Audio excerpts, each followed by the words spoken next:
Bom, pessoal, boa tarde. É um prazer estar com vocês aqui. É um agradecimento especial ao meu companheiro de jornada aí de muitos anos aí dos congressos e palestras de SNOP, o Carlos Panitz. É a quem eu agradeço bastante pela oportunidade de estar hoje aqui com vocês.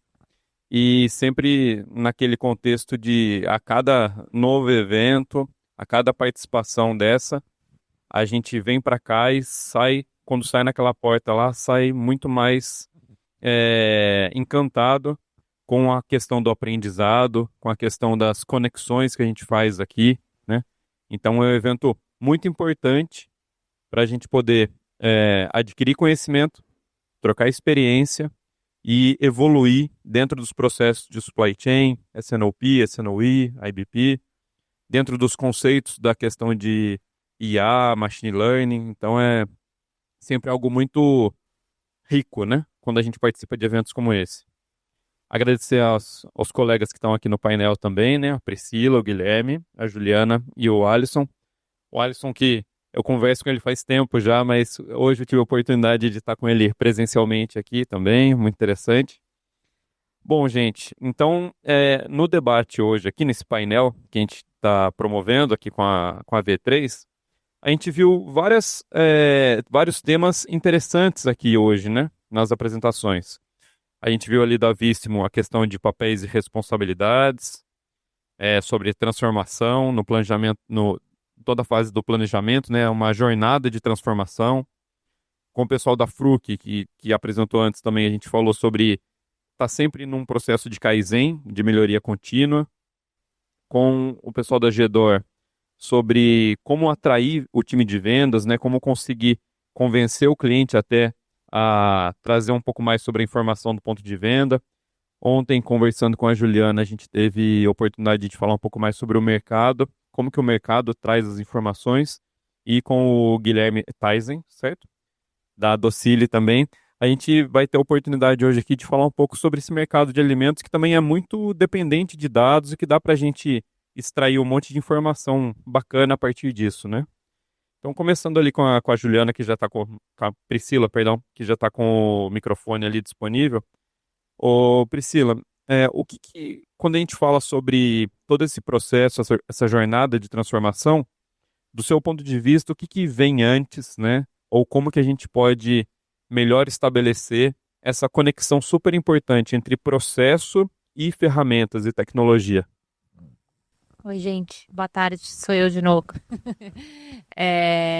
Eu acho que eu tenho uma preocupação, eu acho que, né, até puxando um pouco da super ferramenta que a da Story tá construindo ali junto com o Carlos, eu já tô aqui com os olhos brilhando, porque eu também quero, mas ao mesmo tempo eu fico com essa preocupação do processo, das responsabilidades em cada etapa e de quanto a ferramenta vem para otimizar um modelo ou um processo que a gente já tem construído e que as pessoas já entendem o que faz parte, qual é a função de cada um, e o quanto a ferramenta vem como se fosse um tratorzinho para passar por cima de alguns fluxos e alguns processos que estão previamente decididos, né? Então, acordados. Então, eu tenho uma formação talvez muito processual. Então, de entender até onde vai, como vai, quem faz a gestão, quais são as responsabilidades.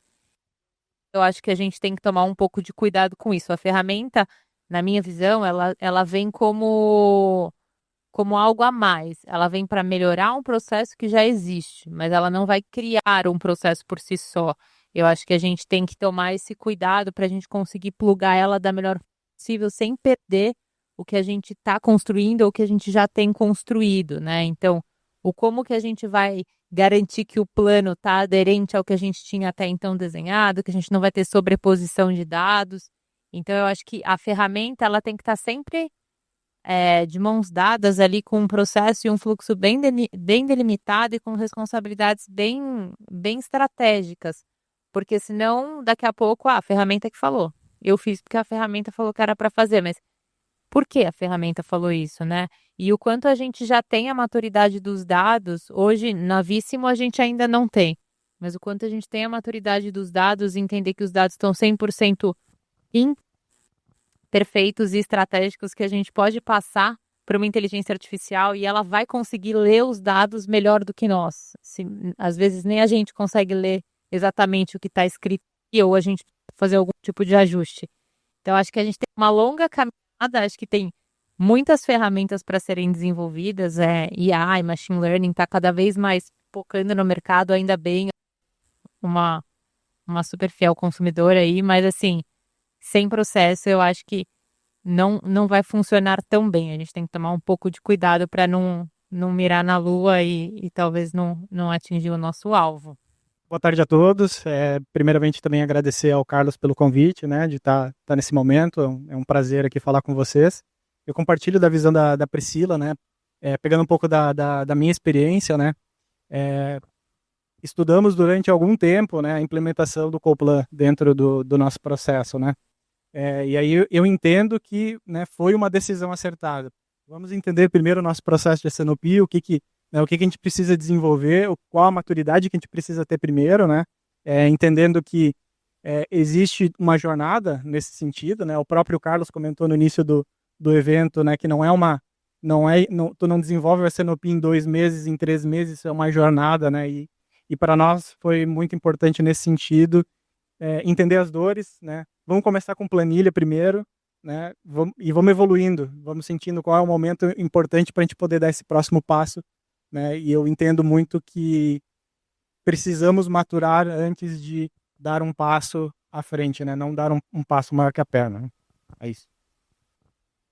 Então, talvez o que dá para capturar nessa história do ovo e da galinha, o processo vem antes, né, da parte da tecnologia, para pelo menos preparar o terreno para a gente ter um mínimo de condições aí de conseguir, daí sim, extrair o melhor que dá para extrair da ferramenta, né?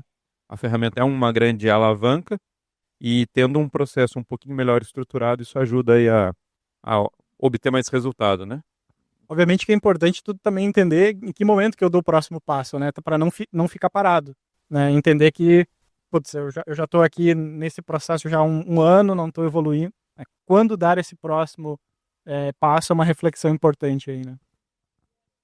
Só para complementar, é um pouco do que eu trouxe ali também na apresentação.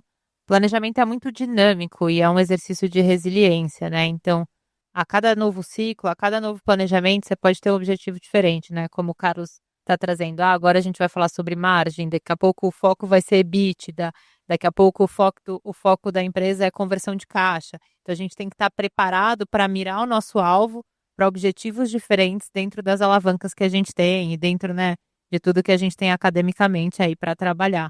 Então, ter a ferramenta em mãos é o que vai dar essa agilidade e vai garantir que a gente tome a decisão correta, né? Que a gente consiga corrigir esse curso e usar tudo que a gente tem ali de conhecimento para alcançar esse objetivo.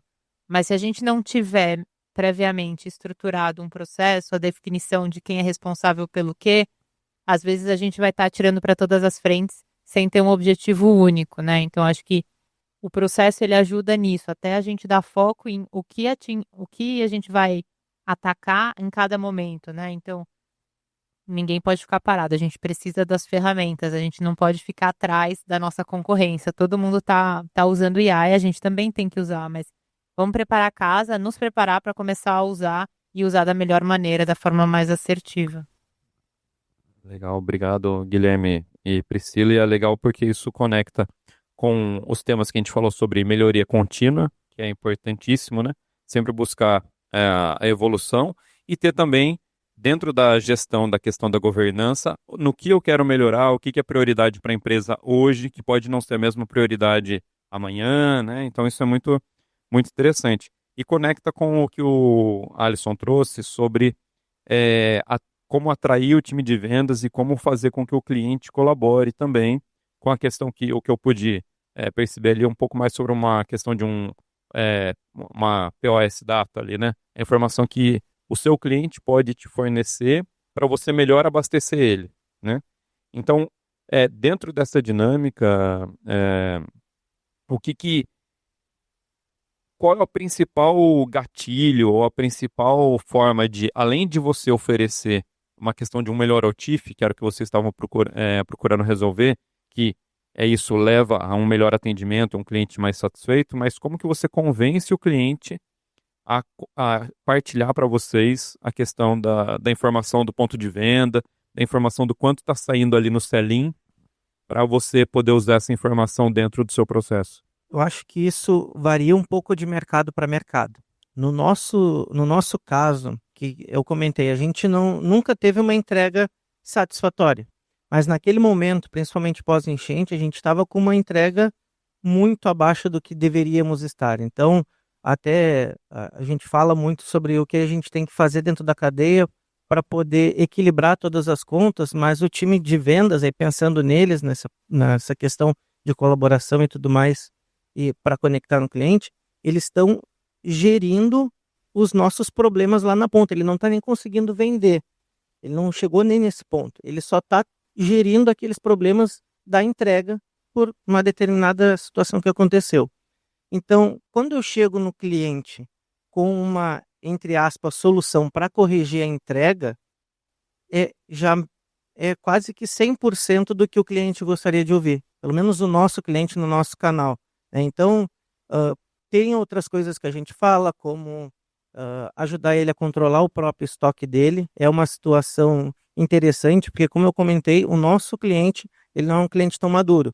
Então, muitas vezes ele não consegue enxergar quais os problemas de estoque que ele tem. A gente tem cliente que não sabe nem o que tem no estoque. Então, assim, é bem complexa a nossa situação.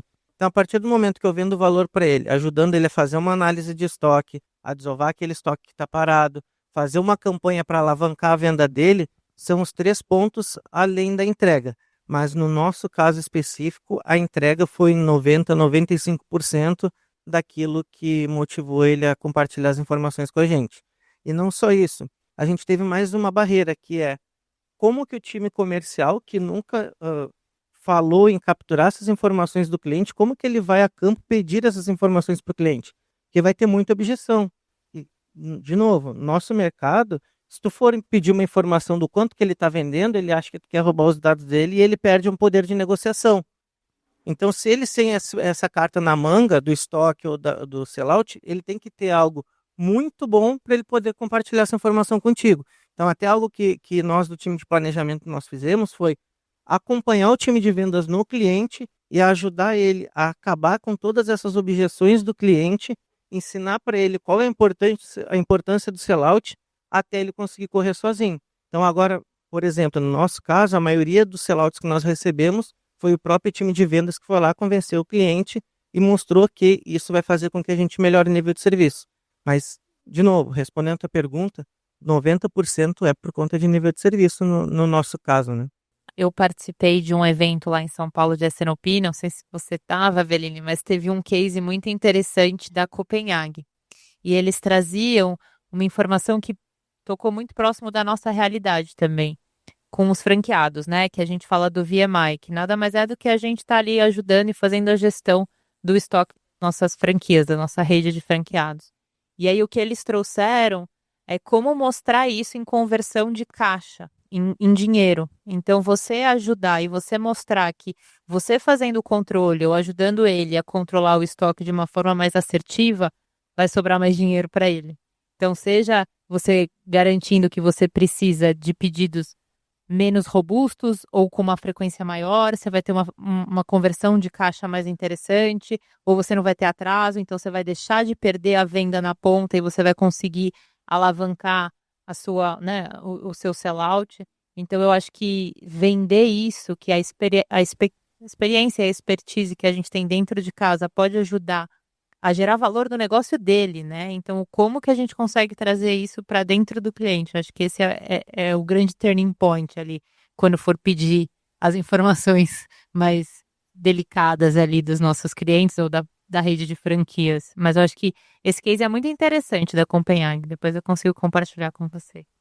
Teve um cliente que a gente visitou e quando a gente falou que ia melhorar o nível de serviço para ele, a entrega, ele falou assim, ó, não melhora. Porque o nosso canal, ele é um canal estoquista. Então, a partir do momento que a gente melhora o nosso nível de serviço, ele perde o diferencial competitivo dele, que é ter estoque a todo momento, em detrimento de outros concorrentes dele. Então, a gente teve que virar ali e falar sobre como que a gente vai ajudar ele a vender mais. como que a gente vai ajudar ele a lucrar mais? Então a gente teve que mudar a maneira de falar justamente por isso. Porque ele queria que a gente continuasse entregando mal e não entregando nada. Porque ele ia manter tudo em estoque para poder ter um diferencial de mercado ali. E o legal desse ponto sobre pedir informações para o cliente e às vezes o cliente se sentir meio invadido, né? Mas que informação é essa que você está querendo de mim? O que você vai fazer com esse dado, né? E até o ponto de chegar nessa fase de falar, não, mas eu não ter um bom nível de serviço é até interessante. A gente conecta com um outro ponto que vai na outra extremidade disso, que é o mercado farma, que é um mercado extremamente auditado, né, com bases de dados bastante relevantes, que vão lá do PDV até o registro médico de quem está pedindo aquele medicamento. Então a gente tem uma granularidade e uma riqueza de detalhe que vai além do que muita indústria hoje tem, né? Do que indústrias de outros setores.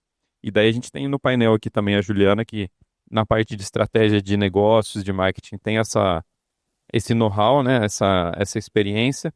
E eu queria ver com você, então, Juliana, como que a gente consegue trazer esses dados, né? Como que o uso de dados de mercado, de forma abrangente, né? A gente estava até conversando ontem sobre, olha, a minha empresa cresceu 10%. Isso pode ser uma coisa muito boa ou uma coisa muito ruim. Porque como que cresceu 10 se o mercado cresceu 20? Você deixou de crescer, né? Então traz para a gente essa perspectiva, um pouco sobre isso daí, por favor. Claro. Boa tarde, pessoal. Agradecer também o Panitz pelo convite. Eu tive na minha carreira uma passagem pelo B2B da indústria química de adesivos, onde não tem nenhum dado, é feito na mão o market share, pelo comercial, levantando cliente a cliente, né? Meu case na empresa foi descobrir o market share depois de 6 meses de trabalho, né? E depois disso eu tive uma passagem no Pharma que eu fui para o extremo oposto, né? São 3 trilhões de dados recebidos mensalmente. Então tudo que imaginarem, com exceção da margem interna do concorrente, é recebido. É o preço por SKU, por estado, por cliente, de toda a concorrência e da própria empresa. Então pensei, bom, agora está tudo resolvido, né? Porque quando a gente não tem isso, esse é o gargalo, né? E aí eu, para minha surpresa, descobri que mesmo tendo isso, existem outros gargalos também, e não é suficiente ter um acesso a um alto volume de dados, justamente por alguns pontos que foram trazidos, da importância de validar o dado, de conseguir clusterizar e tratar isso de formas que gere um contexto para a análise, né? Então, não trazendo o exemplo da ferramenta, mas sim de um mercado que tem auditoria, que tem senso de mercado e que tem acesso a esses dados de forma massiva, o que eu trago de reflexão? Assim, eu entendo o fato da necessidade de ter um processo de S&OP num nível de maturidade para incluir informações externas, mas eu vejo outras alternativas e vejo ganhos de trabalhar os dados externos de outras formas, mesmo que o processo ainda esteja num estágio mais embrionário, né? Porque se a gente pega a teoria, assim, da inteligência de mercado, tem gosto de brincar que é uma escadinha, assim, quanto mais para a direita, mais se mitiga o risco de uma tomada de decisão. Quanto mais para cima, mais agrega valor ao negócio. E quais são os passos dessa escada, né? Primeiro tem um dado, que quando se põe num conjunto, vira uma informação, e que só gera conhecimento se ela é colocada dentro de um contexto. E depois desse conhecimento, com análise, se gera inteligência, e com a inteligência vai para uma recomendação e tomada de decisão. Só que esse contexto, ele muda radicalmente as perguntas conforme ele é configurado. Então, tudo bem fazer análise de vendas, de sell-in, de estoque, de performance, versus o forecast, versus o orçamento, versus o ano anterior, 2 anos anteriores, 5 anos anteriores. Mas quando isso é colocado em xeque versus o mercado, muda muito o tipo de interpretação sobre aquela mesma informação que está ali disponível. Então, se o produto cresceu 10 e o mercado cresceu 5, está muito bom. Se o produto cresceu 10 e o mercado cresceu 20, está ruim. E se o produto caiu 10 e o mercado caiu 20, está muito bom também, porque talvez se caiu menos do que o mercado. Então, mercados de consumo, ou como exemplo de farmacêutico, alimentício, que são influenciados por sazonalidade, por oscilações de picos de consumo, eles precisam ter algum balizador externo para medir a performance, como a gente estava falando, e para qualificar o tipo de interpretação do dado, para daí sim fazer as apostas, seja de previsão de demanda, seja de cobertura de estoque, ou qual vai ser a estratégia da empresa frente às informações que estão sendo recebidas. Então, eu tenho uma visão um pouco diferente sobre a convicção de que o processo vem primeiro do que a ferramenta. Eu acredito que a ferramenta não precisa estar integrada a dados externos, né? Ter uma Nielsen, um IQVIA, um Euromonitor conectado ao Copla. Eu acho que isso é um estágio que exige até o amadurecimento das pessoas que vão usar, da cultura da empresa mesmo em Data Driving, né? Agora, ter na RACE uma pessoa responsável por trazer insights de mercado através de uma ferramenta independente e que esse insight seja colocado na mesa dos executivos na hora da decisão, pode mudar a tomada de decisão. E aí eu acho que não tem estágio de maturidade para o insight contribuir, né? Então eu dividiria a resposta entre ferramentas e fazer parte do processo de debate através da matriz de responsabilidades mesmo. Nessa parte de gestão da demanda, de empurrar a demanda, aumentar ou diminuir, ontem, compartilhando com vocês, a gente teve um outro evento também, e daí um dos pontos que foi colocado na mesa foi sobre, entre as diferentes indústrias, os diferentes mercados, a gente ter uma maior facilidade ou dificuldade em acelerar a demanda, influenciar a demanda. Independente de chegar num outro ponto, que talvez seja uma outra pergunta que eu vá colocar aqui se der tempo ainda, mas sobre a geração de demanda efetivamente, quando a gente vai para o mercado de vinhos ou de chocolates, de doces aqui, né? É meio que relativamente mais fácil, não que é simples, né? Mas é mais fácil você influenciar a demanda. Abaixa o preço do vinho e do chocolate, você vê se não aumenta a demanda, né? Se o cliente não vai comprar mais, usar mais daquele produto. Talvez, por outro lado, eu estou usando o exemplo do nosso colega da Randon, que estava aqui ontem e fez esse exemplo. Eventualmente, se você não tiver uma demanda para um insumo, lá, um implemento rodoviário naquele momento, não adianta você oferecer um melhor preço porque a pessoa não vai utilizar aquele material, né? Talvez no mercado de ferramentas seja a mesma coisa. Ele não seja tão sensível a preço, né? Mas daí a minha pergunta para vocês é como que a gente faz então para lidar com isso efetivamente? A questão de preço, ela é o driver principal num mercado que é mais de consumo? Ou não, o preço também vai influenciar em mercados que não são tão de consumo, porque se reduzir o preço de um medicamento, eu não sei se eu vou comprar 2 medicamentos se eu precisava só de um, né? Então, como que vocês veem essa questão das mexidas que a gente faz no mercado como indústria e o retorno que isso tem por parte dos clientes? Bom, Bellini, eu acredito que, né, para o nosso caso, talvez esse reflexo ele não aconteça de forma tão imediata, como, por exemplo, no caso da Priscila, né? Que trabalha B2C, um volume muito grande, né? A gente tem talvez um tempo de resposta um pouquinho diferente ali, porque vai trabalhar com o estoque do cliente, né, e tudo mais. Então, eu acredito que lidar com isso é fundamental, né? Saber o momento certo, né, de tu fazer uma análise de onde eu tenho uma oportunidade, né? Ter de repente uma área, né, que possa contribuir, analisar, olhando para a questão do mercado, olhando para preço, onde eu tenho risco, onde eu tenho oportunidade, né, e fazer a atuação ali em cima. O X da questão é como eu reflito isso dentro do meu processo de S&OP, né? Como é que eu trago essa informação do mercado para dentro do S&OP, que é o que eu acho que é o que de fato vai agregar valor. Podemos fazer uma análise de mercado, né, extraindo dados do mercado, né, e conseguir tomar uma decisão em cima disso. É complexo no momento que tu precisa, de repente, daí sim de uma ferramenta para te ajudar a ter esse direcional, né? Falamos um pouco aqui sobre quantidade versus qualidade, né? A qualidade é mais importante que a quantidade, né? Então, é como tu trazer esse dado, né, e transformar em dados qualitativos para poder tomar a decisão, né? Eu acho que esse é um grande desafio. A gente tem muito essa visão de, se baixar preço tudo vende. Não é bem assim, né? A gente tem as nossas regras de negócio ali também e entender o quanto que algumas ações e algumas campanhas vão prejudicar o mercado e prejudicar a nossa própria marca. Então, eu posso baixar o preço do vinho, mas aí quando eu voltar para o preço cheio, quem vai comprar? Ninguém. Porque o cliente já está acostumado a ter um preço mais baixo. Então, eu não sou de pricing, mas a gente tem muito essa discussão de até quando a gente pode ir, quanto a gente não pode ir dentro de um mercado que a gente tem uma concorrência muito grande, né? Então, se não comprar de mim, vai comprar do outro.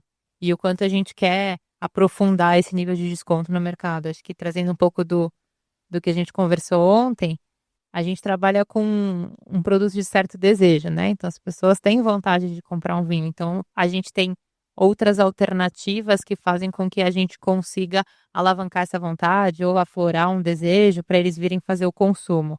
No caso do nosso amigo que trabalhava ali com frotas, né, e caminhões, não é tão simples. Ele teria que pensar em outras alternativas. Você não acorda com vontade de comprar um caminhão. Você compra porque você tem uma necessidade, é um investimento maior. Então, talvez ajustar o preço não seja a melhor mecânica para trazer essa alavancagem de volumes, mas alguma outra forma, algum outro tipo de, não sei, de colaboração com os canais de venda mais ativos. Eu acho que para a gente que trabalha no varejo, tem a questão do B2C ser muito mais fácil, então é muito mais ágil, né? Como a gente trouxe ali na nossa apresentação, quando você está falando com o consumidor final, você tem muito mais ação, você consegue trazer muito mais valor, muito mais para perto, mas quando você está falando num B2B, você tem um pouco mais de barreira. Então, eu acho que é isso, né? É trazer o quanto que a gente pode, até onde a gente pode ir, quanto que isso vai custar. Tem produto que aceita uma margem menor, tem produto que não aceita uma margem menor e não aceita por quê? Não é porque a gente não quer, porque depois você não volta o preço, porque a gente não tem. E aí, trazendo para nós, né? O estudo de elasticidade de preço não é uma coisa tão simples de ser feita e a gente não tem esse dado tão na mão na hora de tomar uma decisão no S&OP. Então, tá bom, vamos montar uma campanha aqui. Quanto que vai alavancar se eu der 10% de desconto? A sala fica em silêncio. Ninguém tem essa informação na ponta da língua. Então, você precisa de um estudo para conseguir entender o quanto que você tem de elasticidade de preço e qual é o teto que você pode chegar. Partindo desse volume, não adianta mais você mexer no preço. Vai comprar ou não vai comprar, ou então você vai perder valor de mercado. Um vinho que você está acostumado a pagar R$500, você vai vender a 200, nunca mais vai vender a 500. Você quer perder o valor de mercado desse produto? Então, acho que tem que tomar muito cuidado nesse sentido. Sobre esse ponto que a Priscila traz, e fazendo a reflexão, é muito mais sobre o processo, né? Eu preciso ter um S&OP que é voltado para o resultado, que olhe para isso, né? Porque se tu não tiver, tu não consegue tomar esse tipo de decisão, tu não consegue olhar para esse dado, né? E entendo que nesse sentido, a gente precisa pensar no processo, né? Eu preciso ter uma preparação para conseguir, de fato, poder tomar esse tipo de decisão, né? Porque senão é isso, né? Traz o dado na sala, e ninguém toma decisão, ninguém sabe de onde veio, para onde vai, qual o impacto, né? Então, pensar com esse viés aí. Bom, eu vejo uma complexidade que a Pri trouxe aqui também de medir a elasticidade, mesmo com muito dado disponível no mercado, né? Por onde eu passei, isso não é tão direto, porque aí teve o concorrente, teve a demanda que mudou, o consumo em si que mudou. Então, mesmo fazendo pilotos, é muito difícil comprovar o retorno. E ainda existe a complexidade de baixar o preço da ponta ou da entrada, né? Porque o da ponta pode meramente escoar o estoque do canal, e o da entrada pode gerar o risco da dependência desse novo preço, né? Então, talvez o inverso faça mais sentido, que é subir o preço segura mais a demanda caso não tenha uma capacidade produtiva, né? Mas eu ainda sinto uma oportunidade muito grande do processo de S&OP, que integra todas as áreas, como falamos, ter as decisões mais conectadas dentro do desenho do processo, né? Como a gente estava trazendo aqui. Porque da experiência que eu tenho, normalmente faz volume, aí vê capacidade, aí restringe, aí depois precifica, aí se não bater o lucro, faz um ajustezinho no preço. Não, mas só um pouquinho, então volta para o volume, né? Então, assim, o quanto as decisões têm que ser tomadas, talvez no mesmo momento, e aí minha vertente é a estratégia, né? Então, qual é a estratégia, né? Quanto eu quero crescer via volume, quanto eu quero crescer via preço nesse produto, ou nesse canal, ou nesse cliente. Acho que é um estágio, né, ainda de desejo, né, mas que eu vejo que a SNOP pode ter uma interface importante para integrar toda a decisão estratégica do negócio. As grandes discussões que a gente tem feito é justamente sobre esse ponto de como trazer a análise financeira mais para o início do processo, né, para não deixar para discutir lá no final, daqui a pouco não temos mais o tempo para discutir, né, necessário ali, é como trazer essa discussão para mais cedo. E aí precisa, sim, evoluir para uma questão de processo e também ferramenta, né? Essa parte o Panis já está brifado. Legal também para trazer, que a gente está trabalhando cada vez mais e a Copla vai ajudar a gente também, é como você conseguir separar o seu portfólio. Então, tem portfólio que é para fazer volume, tem portfólio que você pode rasgar margem, tem produto que é giro. Então, assim, a gente vende vinho, tudo é vinho. Mas eu tenho um vinho que eu consigo precificar baixo, que eu quero giro, que eu quero volume, que eu quero fazer caixa. E tem vinho que não. Tem vinho que é nichado. Tem vinho que está ali para proteger a minha margem. Então, como que a gente vende esse mix de produto, né? Eu não posso só vender o vinho barato que tem uma margem baixa, mas eu também entendo a importância de eu ter ele no meu portfólio para gerar caixa. Então, acho que o SNOP e fazer a gestão de portfólio, que muitas vezes é esquecida dentro do processo de SNOP, ou é deixada de lado, ou não tem um dono, né? Quem é o dono da gestão de portfólio? É o time de produto? É o time de marketing? É o responsável pelo canal? Quem faz a gestão do portfólio? E como que vem esses insights, né? E a gente entender que dentro do nosso portfólio é possível sim cada produto ter um papel e ter uma função diferente. Então tem produto que dá para rasgar, tem produto que quando eu precisar de volume, preciso entregar a margem, eu aperto, eu sei que vai vender, não vai fazer falta, mas aí quando você olhar o EBITDA, faltou dinheiro, porque você comeu a margem, mas você fez o volume, e aí você volta para as decisões do SNOP. Mas eu acho que a gestão do portfólio encaixa bem nisso. Você saber entender dentro do pool de produtos que você tem, qual é o papel de cada um e como navegar em cima disso. E tem um ponto também que a gente pode pensar é por que eu estou tendo a necessidade de baixar esse preço? Né? Porque muitas vezes a gente baixa o preço já olhando direto para o nosso estoque, que ele já está elevado. E eu preciso mexer na elasticidade do produto para poder fazer esse escoamento. Mas muitas vezes eu posso baixar, no nosso caso, alguns produtos funcionam, outros não. E se eu baixo esse preço e eu faço a venda nesse momento, o meu distribuidor vai se estocar um pouco mais. Mas no nosso caso, ele só está adiantando a demanda dele. E lá na frente ele não vai vender. Ele não vai comprar da gente de novo. E aí tem um segundo ponto. Se eu fiquei esse tempo todo sem conseguir vender e eu vim aumentando o meu estoque, por que eu precisei baixar o preço agora? Será que eu estou perdendo mercado? Então, acho que entra junto da gestão de portfólio, dentro do SNOP, a gente fazer as análises de família de produto. Onde é que eu estou tendo queda? Onde é que eu estou tendo crescimento dos meus produtos? Naquele produto que eu estou tendo que mexer o preço, provavelmente eu tenho queda de mercado. Muitas vezes. A gente pode ter novos players entrando, colocando novos produtos, que esses produtos eles podem não bater na mesma qualidade. Se a gente olhar para o nosso, que é produto industrial, ele vai impactar direto na segurança do usuário. Mas pode ter um outro player que está preocupado em botar o produto lá dentro, não está preocupado com a segurança. E ele vai vender. Quando a gente olha para o time de compras, ele normalmente, principalmente agora, ele é muito focado em saving. E não necessariamente ele está conectado com a qualidade do produto que ele precisa colocar dentro da sua fábrica ou do seu negócio. E com isso, quando ele está colocando saving e ele está entrando com um produto mais em conta de um concorrente, tu está perdendo o share nesse caminho todo. E aí tu vai ter que baixar o preço.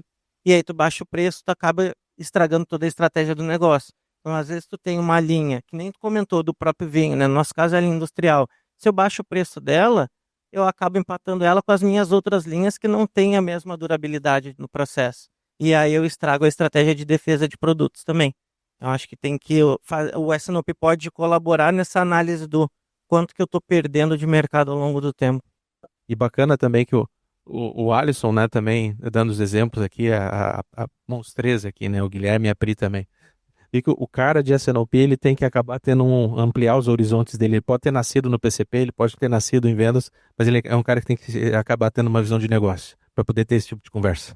É um ponto principal antes da gente encerrar, né? Mas aproveitando o tempo ainda disponível, de tudo que a gente está falando aqui, a gente falou sobre, e era um dos temas do painel, né? A gente falou sobre SNOE, falou sobre governança, sobre machine learning. antes de eu passar ali para a Natália, certo? Fazer a pergunta. Já vou fazer para vocês aqui, para vocês pensarem, mas a gente vai primeiro na pergunta dela ali. Qual é a mensagem principal que deve ficar, na opinião de vocês, para a gente aqui, para reflexão sobre esses pontos do SNOI, ou da governança, ou do machine learning, de tudo que a gente conversou, qual é a mensagem principal que quando a gente for embora hoje, a gente falar assim, nossa, eu preciso tratar esse tema quando eu chegar lá na empresa, né? Mas, Natália, por gentileza, manda aí sua pergunta. Oi, gente, boa tarde. Eu sou a Natália, sou especialista em planejamento de demanda, trabalho junto com a Pri, na Víssimo. E eu só queria complementar essa última parte que foi falado na questão de elasticidade de preço e tudo mais, e trazer alguns exemplos que a gente teve, né, na própria empresa, e aí complementando um pouco com o que a Juliana falou. Às vezes é muito mais difícil quando a gente não olha a questão do preço e da estratégia do produto no começo, ou dentro do próprio S&OP, é muito mais difícil quando a gente não olha e depois tem que refazer essa estratégia, ou acaba gerando um problema muito maior de estoque, né? A gente teve um caso de um vinho que era um vinho que a gente vendia super bem, e aí nós compramos um estoque enorme dele, ele teve uma mudança de preço, ficou mais caro, a gente não conseguia baixar a margem desse produto, né? Abaixar, e ele ficou rodando ali no estoque por muito tempo, né? Foi um produto que a gente teve muita dificuldade de fazer essa nova estratégia, né? Então, se a gente tivesse discutido isso antes, se tivesse passado pela S&OP, a gente não teria esse problema. Ou muitas vezes, quando a gente não pensa em outras estratégias sem ser a mudança de preço, né? Como uma transferência de canal, a gente pode mudar a forma de comunicar esse produto, enfim, tem outras estratégias além do preço. A gente pode prejudicar a própria demanda, né? Então, já teve muitos casos que eram vinhos que a gente tinha muita dificuldade de vender, e aí baixou o preço, vendeu demais, e gerou ruptura, a gente não tinha depois para recompor, né? Então, assim, a gestão de portfólio é um ponto bem sensível e delicado, e ele sempre tem que estar embarcado ali nas nossas discussões de S&OP, senão a gente tem um retrabalho muito maior e riscos que a gente vai ter que lidar ali por muito mais tempo. Difícil, hein? Vou tentar ser muito breve. Eu acho que o ponto principal é a execução. Olhar um pouco mais para o S&OI, ou se não tiver S&OI, olhar para a execução mesmo ali, de qualquer forma. Principalmente porque não adianta a gente medir WMAP, medir lag, medir várias coisas que a gente está sempre medindo, colocar várias ferramentas num cenário onde a gente não garante que a gente está realizando aquilo que a gente está planejando. Então, eu acho que, tanto é que é um dos pontos que mais teve adesão ali, é cada vez mais a gente olhar se estamos executando aquilo que nós planejamos. Então, começa só olhando, né? E aí depois vai fazendo as correções de rota até chegar no momento que vai fazer a retroalimentação. Mas a partir do momento que a gente está minimamente olhando para a execução, isso já vai ter um ganho de performance muito grande na empresa. Bom, vou falar o que ficou mais marcado para mim, inclusive veio uma boa parte da tua palestra, Alisson, que eu acredito que para quem orquestra o S&OP, quanto mais entender o que é valor para os públicos que estão envolvidos no processo, mais vai conseguir adaptar a sua linguagem e gerar o engajamento correto, né? Não o da colaboração excessiva, né?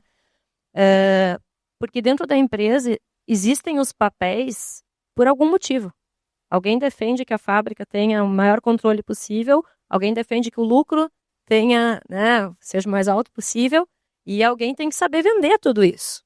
E essas habilidades naturais, elas, né, nativas, assim, elas são muito diferentes entre esses perfis de pessoas. Então, lógico, estamos aqui entre uma boa parte de um público analítico, né? Temos um comercial aqui, provavelmente tem um perfil mais relacional. E a gente falava um pouco, assim, das expectativas que se põe no marketing, no comercial, e do quanto se frustra, né, por não atender, mas quanto essas pessoas têm na sua veia, né, a análise, o pensamento lógico. Então, a importância de entender o que é valor, porque isso tem um grande valor para a empresa ser desta forma, e como se auxilia ou em capacitação, ou em processos, ou em ferramentas padronizadas para que a gestão do conhecimento, a governança do dado perpetue independente de quem passar por ali, independente de qual área esteja participando do processo. Então, para fechar o meu ponto, é conseguir olhar para o outro entendendo qual é o papel dele e o que é valor para ele, e se adaptar a isso para conseguir o engajamento. Na minha concepção, acho que a reflexão que a gente pode deixar do dia de hoje, eu diria que é governança, tá? Por que disso, né? Porque sem governança nada vai funcionar, né? O SNOI não funciona, o SNOP não funciona, né? Então, governança vem de governar, né? De definir diretrizes, regras, né? Estabelecer papéis e responsabilidades, né? Por o SNOP funcionar, precisa de governança, precisa de regras, né? Precisa estabelecer o papel de cada ator dentro do processo, qual a responsabilidade, quem toma a decisão, né? Então, eu diria que a reflexão de hoje que eu gostaria de deixar para todos é a governança, né? Eu acho que é uma coisa que eu sempre falo, a Nath vai lembrar, mas eu gosto de reunião que gera polêmica. É uma reunião que você sai inquieto, que você faz o outro pensar. Se o seu SNOP tá muito parado, tem alguma coisa errada. Não tá legal. Então, eu acho que a agenda de SNOP, ela é uma agenda para ser crítica. Ela tem que incomodar. A gente não tá ali simplesmente para apresentar os dados. A gente tem que gerar insights e fazer com que a pessoa saia da agenda com uma inquietude. Então, eu volto um pouquinho àquela reflexão da resiliência. Muitas vezes você tem um super brainstorming e aí você faz uma agenda ótima. Mudou uma pessoa ou aquele ponto não está mais lá, a agenda começa a cair e você sente que está muito monótono. Se reinvente, né? Então, traga outros dados, olhe para o mercado, veja a questão de margem, como que a gente pode se reinventar. Então, acho que a agenda de SNOP e o planejamento em si, a gente viu aqui, as tarefas que eu faço no meu planejamento são muito diferentes das tarefas que todos vocês aqui fazem. Então, planejamento em cada empresa é muito diferente. E a gente tem muitas áreas que a gente pode abranger. Então, saber onde está o calo da empresa naquele momento e tocar nesse calo. O SNOP é para isso. A gente precisa gerar algum desconforto ali. Então, acho que a minha provocação é essa. Não tenha medo de se reinventar, de pegar a agenda do SNOP e começar do zero, que é o que a gente vai fazer agora. Não do zero, né? Enfim, já estamos lá há 3 anos trabalhando, temos muitos dados e muitas bagagens, mas vamos reconstruir, vamos fazer com que ela volte a se tornar protagonista e que cada vez mais a gente gere esses insights e faça com que as pessoas saiam com um quê de provocação ali. Eu acho que é um pouco disso. Bom, pessoal, então para finalizar, eu acho que a gente conseguiu obter grandes insights aqui, né? Cada participante brilhou aqui nos comentários que fez. Eu acredito que vocês trouxeram bastante valor para a gente, de novo, ir embora mais tarde refletindo sobre aonde tem áreas de melhoria. Talvez no comentário de um ou outro a gente fala, nossa, meu processo hoje se conecta realmente com aquela dor, né? Então vou querer saber mais sobre isso. Incentivo vocês a, por exemplo, se foi o Alisson, a Juliana, o Guilherme ou a Priscila que falou algo que me interessou, procure eles depois aqui da palestra ou ao longo da semana para falar, viu, lembra que você falou tal ponto? Quero discutir mais sobre isso, né? Ver como que isso consegue às vezes conectar com uma parte de sistema também, né? Algo muito importante para a gente conseguir fazer essa evolução. E eu também fico disponível aí para poder conversar com vocês e falar mais sobre sistemas que foram bem relevantes. É isso, Panitz. Muito obrigado aí por esse painel aí.